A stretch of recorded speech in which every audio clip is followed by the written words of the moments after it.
Nancy of Paradise Cottage by Shirley Watkins. Chapter 3, A Modern Cinderella. "Let's take a cab to the station. The roads are awfully wet still, and I'll ruin my shoes," suggested Alma. The little family were at breakfast, Nancy and Alma hastily swallowing their coffee so that they could hurry off to the station. After the fit of autumn wind and rain, another summer day had come, with a glistening sunlight which was doing its best to cheer up the drooping flowers in the tiny garden. "We don't need a cab. What are you talking about?" replied Nancy, glancing out the window. "It's a wonderful day, and we don't have to make for all the puddles on the way to the station like ducks. By the way, don't let me forget to stop at the bank. Dare I say, I ought to take some money with me in case we can't get just what we want at Frelinghuysen's. How much do you think we should have, Mother?" $75 ought to be enough," said Miss Prescott vaguely, after a moment's calculation. Nancy whooped. 75? Good gracious, why? If I spend a cent over 40, we'll have to live on bread and water for the rest of the month. "Well, just as you think, dear. You know best, of course," Miss Prescott answered absently. "You two had better get starting. I wish you would get Alma a new hat while you're in town, Nancy. I don't quite like the one she has. It doesn't go with her suit." Nancy pushed her chair back from the table. "I'll trot out and see Hannah a moment. We have about 35 minutes, Alma." It took them 20 minutes to walk to the station. Alma was in high spirits, Nancy still thoughtful. But the wind was up and out, tossing the trees, rippling the puddles, which reflected a clear, sparkling sky, and the riotous, carefree mood of the morning was infectious. As the train sped through the open country, passing stretches of yellowing fields, clusters of woodland, and busy little villages, Alma chattered joyously. "Aren't you awfully glad about the party, Nancy? Don't you think we can go to a matinee? It's such a deliciously idle, luxurious sort of thing to do. I'm going to have chicken patties for luncheon and lots of that scrumptious chocolate ice cream that's almost black. Don't you love restaurant food, Nancy? It's such fun to sit and watch the people and wonder what they're going to do after luncheon and what they're saying to each other and where they live. When I'm married, I shall certainly live in town, and I'll have a box at the opera. And I'll carry a pair of those eyeglasses on jeweled sticks. What do you call them? And every morning, I'll go to town in my car and shop, and then I'll meet my husband for luncheon at Sherry's or the Plaza." "Of course, you'll have a country place on Long Island," suggested Nancy, with good-natured irony, which Alma took quite seriously. "Oh, yes, with terraces and Italian gardens.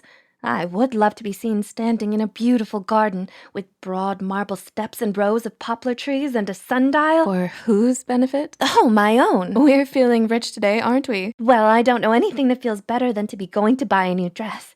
Shall we get the hat too, Nancy?" "What do you think?" Alma hesitated. "Well, I suppose we'd better wait. It's funny how when you start spending money at all, you want to get everything under the sun. Of course, girls like Elise and Jane do get everything they want." "Exactly. And when you're with them, you feel that you must let go too, and if you can't afford it..." Nancy shrugged her shoulders, and Alma finished for her. "It makes you miserable." "Or else," said Nancy with a curl of the lip, "or else, if you aren't bothered with any too much pride, you'll do what that Margot Cunningham does. She simply camps on the Potter Bridges. Elise is so good-natured that she lets Margot buy everything she likes and charge it to her. And Margot finds life so comfy there that she can't tear herself away. I'd rather work my fingers to the bone than take so much as a pair of gloves given to me out of good-natured charity." Nancy's eyes sparkled. Alma went silent. There were times when Nancy's fierce, stubborn pride frightened her. Sometimes the way her sister's lips folded together and her small, cleft chin was lifted made her fancy that there might be a resemblance between Nancy and an old Mr. Prescott. Alma was the butterfly, and Nancy the bee. The butterfly no doubt wonders why the bee so busily stores away the honey won by thrift and industry, and in all probability, the bee reads many a lesson to the gay-winged idler who clings to the sunny flower.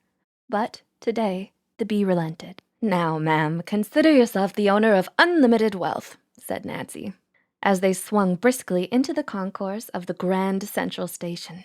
"You're a regular Cinderella, and I'm your godmother, who is going to perform the stupendously brilliant, mystifying act of turning 20 rolls of sitting-room wallpaper and 3 coats of brown paint into 5 yards of superb silk, 2 silver slippers, 2 silk stockings, and 3 yards of silver ribbon. Or one simple country maiden into a fashionable miss of entrancing beauty. Nancy, you're the most angelic person, squealed Alma. But aren't you going to get yourself something too? It makes me feel awfully mean to get new things when you have to wear that dowdy old yellow thing. Dowdy indeed. It's grand. Miss Nancy Prescott was charming in a simple gown of muslin de soie, which hung in the straight lines now so much in vogue. Her only ornaments were a bouquet of rare flowers, contrasting exquisitely with the shade of her frock, a toilette of unusual chic. Miss Alma Prescott, Mel Brooks' noted beauty, was superb in a lavish creation. You're going to be awfully lavish, and quite the belle of the ball. You ought to have some new slippers, Nancy. A pair of gold ones would absolutely make your dress. My black ones are all right. I'll put fresh bows on them, said Nancy, firm as a Trojan outwardly, though within her resolution wavered. Dare she take another $7? She began to feel reckless. Are you waited on, madame? The smooth voice of a saleswoman roused her from her calculations. Oh, we want to see some blue taffeta. Not awfully expensive. Step this way. We have something exquisite. $5 a yard. Oh, haven't you anything less than that? Stammered Nancy in dismay. Alma glanced at her reprovingly. For heaven's sake, don't sound as if you haven't $1 to your name, or she'll just write about face and walk off, she whispered. We'll look at the expensive silk and then work around to the cheaper. Explain that it's more what we want and so on. Yes, and the cheaper silk will look so impossible after we've seen the other that we'll be taking it, returned Nancy. I know their wiles. Here is a beautiful material, quite new, lured the saleswoman. A wonderful shade. It will be impossible to duplicate. See how it falls as softly and gracefully as satin, but with more body to it. The other is much stiffer. How much is it? Asked Nancy, feebly. $5.98. It's special, of course. Later on, the regular price will be $6.50. Isn't it lovely? Breathed Alma, touching the gleaming stuff with her fingers. Have you anything about $3 a yard? Asked Nancy, wishing that Alma would do the haggling sometimes. The saleswoman listlessly unrolled a yard or two from another bolt and held it up. Is it for yourself, madame, or for the young lady? It's for my sister. Let me hold this against your hair, Alma.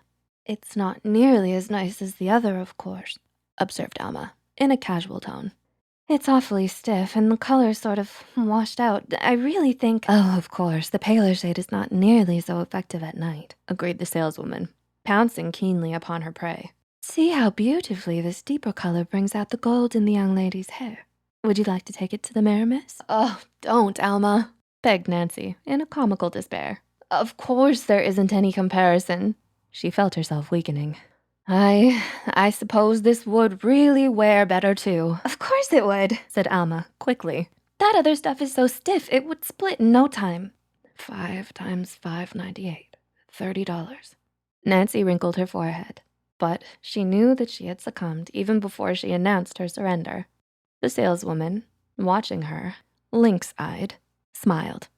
Alma preened herself in front of the long mirror, frankly admiring herself with the soft, silken stuff draped around her shoulders. All right, said Nancy. Give me 5 yards. Charged? Purred the saleswoman. But Nancy had no mind to have the gray ghost of her extravagance revisit her on the 1st of the month. No, I'll pay for it and take it with me. She counted out her little roll of bills, trying not to notice the pitiable way in which her purse shrank in, like the cheeks of a hungry man. Is there nothing you would like for yourself, madam? Murmured the voice of the temptress. Here is some ravishing charmeuse, the true ashes of roses, with your dark hair and eyes. Oh, no thanks. Nancy clutched Alma and turned her head away from the shimmering, pearl-tinted fabric. For all her stiff level-headedness, she was only human, and a girl with a healthy, ardent longing for beautiful finery. Prudent she was, but prudence soon reaches its limits when the presence of feminine vanity and exquisite luxury is brought to bear upon it. There was only one course of resistance. Nancy fled. Now, slippers. Alma skipped along beside her, hugging her precious bundles with shining eyes and cheeks aglow. I think I love slippers better than anything in the world. Nancy, you're such a perfect lamb. They tried on slippers. Certainly, Alma's tiny foot and slender ankle was a delightful object to contemplate as she turned it this way and that before the little mirror. If you had a buckle, miss, we have some very new shiny rhinestone ornaments. I'd like to show you one, a butterfly set in a fan of silver lace. Just a moment. Before Nancy could stop her, the saleswoman had gone. We won't get the buckles, you dear old thing, Alma said consolingly, bending the sole of her foot. Well, just look at them. Nancy smiled, wryly. I'd like to get you everything in the shop. I hate to be so stingy with you, dear. It's just this old thing. And she held up the shabby purse. Isn't that perfectly gorgeous? Shrieked Alma as the saleswoman held up a little jeweled dragonfly poised on a spray of silver lace against her instep. Gorgeous, echoed Nancy. It's a very chic trimming. Of course, we only use it on the handsomer slippers, chanted the saleswoman. Now, we could put that off for you in 5 minutes, and really the expense would be small, considering that nothing more would be needed as an ornament. And it would be the smartest thing to wear. No trimming on the dress whatsoever. How much would it be? Asked Alma. I can't take it now, but later? The buckles are $5, and with the lace fan it would come to $7. I would advise you, the prices will go up in another month. Well, Alma, Nancy hesitated, made one last frantic grasp at her fleeting prudence, and surrendered. $14. All right, you can take the buckles as a Christmas present from me. I'll pay for those and we'll be back for them after we've got some other things. Nancy, you angel, you lamb, you duck, you angelic dumpling, crowed Alma. I've never felt so absolutely luxurious in all my life. I don't imagine you ever did, remarked Nancy. She was aghast at her own extravagance. She judged herself harshly as the victim of the failing which she had so long combated in her mother and sister. Every atom of the prudence with which she had armed herself seemed to be melting away like wax before a furnace. She had already spent $44, and there was still the silver ribbon to be bought, which would bring the sum up to $45 at the very least. She had originally intended to buy 1 or 2 small items for which to freshen up her own dress for the dance, but she stubbornly put aside the idea. Nancy, darling, aren't you going to get yourself some slippers? No, I don't need them. The ones I have are quite good. I feel so mean, Nancy. Do you think I'm horribly selfish? Selfish? You aren't the least bit selfish, dear. I can understand perfectly how you hate to go among all those rich girls without looking as well dressed as any of them, when you're 1,000 times prettier than the nicest looking one of them. Besides, just this once.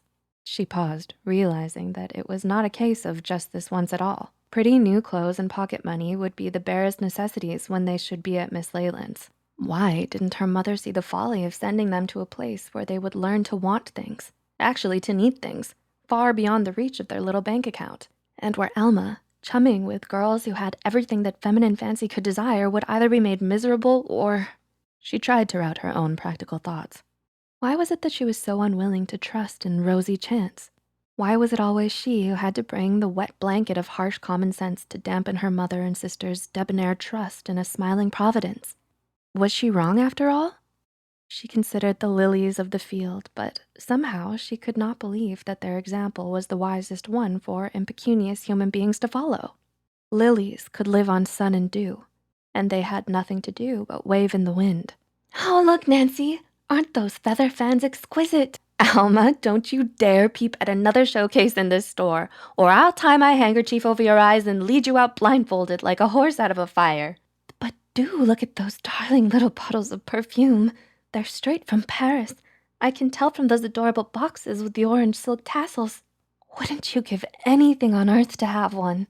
When I'm rich, I'm going to have dozens of bottles, those slender crystal ones with enamel tops. And they'll stand in a row across the top of a Louis XVI dressing table. Nancy smiled at Alma's ever-recurring phrase, when I'm rich. She wondered if her butterfly sister had formed any clear notions of how that beatific state would be realized.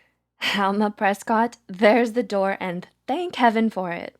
Have the goodness, ma'am, to go directly through it. The street is immediately beyond, and that is the safest place for us 2 little wanderers at present. $45. For just one evening's fun.